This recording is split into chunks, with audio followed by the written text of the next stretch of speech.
what ended up eventuating from there going obviously to the Swans. So that was 2017. Yep, so the end of 17. How did the conversation come about? I'm always so intrigued about coaching movements or, because the relationship is so insular, I suppose, in AFL. Like everyone knows everyone. You played against each other, played juniors together. And how did it come about? Yeah, I suppose we got to the end of the 17. We lost the second final against the Giants in Sydney. And then, as you do, when you finish a season, you go through your reviews and, a few of us were out of contract. And then I had a phone call from Geelong to speak to them about the possibility to move and maybe coach under Chris at the time. And then a day later, I got a call from the Swans. So it was sort of, you have two amazing football clubs you're in a fortunate position to speak to.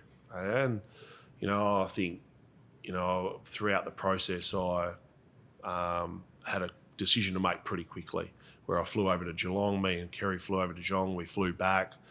The next day I flew to Sydney and flew back. And it was about, what was a family fit. And, I thought Sydney was the option to do that. They intrigued me as a football club playing against them. Chris and John were both, coaches that hadn't coached under the same program. Like if you talk Simo under Hawthorn or Clarkson. So to learn from multiple people was a big thing for me about how they do it differently. And, so once that decision, I sort of get home, we're flying back from Sydney, and I think Kerry sort of thought it was real as soon as we got on the plane that my decision was made. And, yeah, we just had to ring West Coast and ring Geelong and then ring Sydney and say, I'd love to come here and thanks for the opportunity elsewhere. Bloody, it's so interesting. I love hearing about like the potentials of what could have been in certain situations. Yeah. But, it seems like, this was inevitable to sort of transpire this way.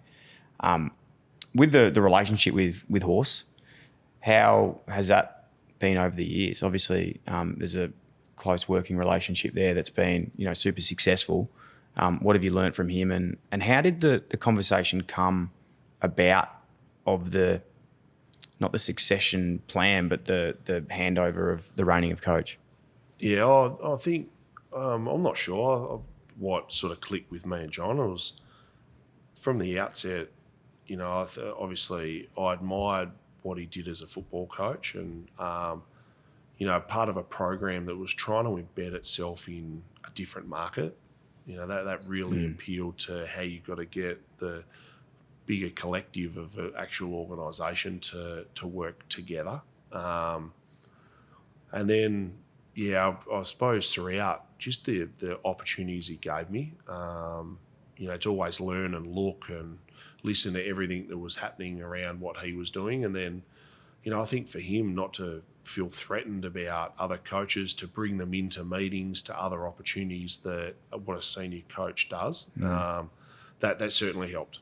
So, I think our relationship still is as strong as ever. I'd always spoken to John and the football club about if the opportunity, I want a senior coach, they knew that. And then if the opportunity ever arose, I'd love to stay in Sydney and coach here if I was able to. If that wasn't to be the case, I've said openly to him, if it wasn't to be the case, well then I would reassess and look at other options after that. So that's probably the best thing is we just had open conversations all the way through.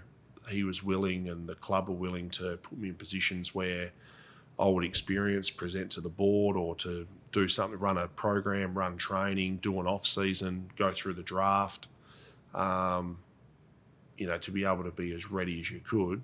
And then, I got the shock phone call. We were off-site. John was supposed to be away until January. And then, got a phone call from Tom Harley and he said, whereabouts are you? I said, we're doing our game plan stuff off-site with the other coaches. And he said, can you swing by on the way home?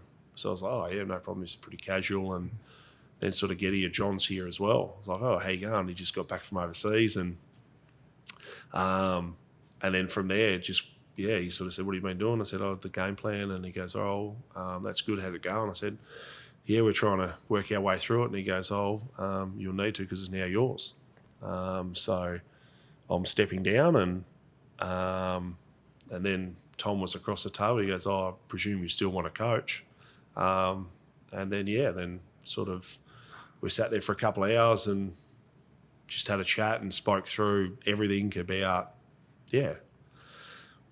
what it means to be the next coach of the footy club, but also, how we handle the next part, which was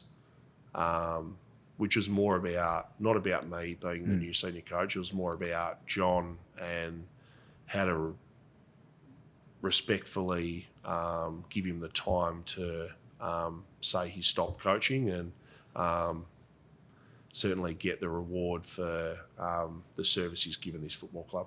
So cool. I felt like a fly on the wall in that situation, but it's funny, you're obviously built for coaching and staying calm. As soon as you said Tom Harley called you, I just had like mad anxiety thinking like, what have I done?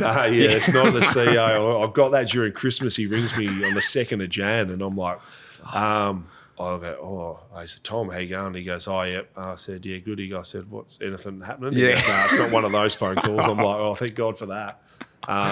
He goes, I'm going overseas. If you need anything, just let me know. Oh, mate, that could have been a text. That could have been a text, Tom. Just give me the heads up. That's a text.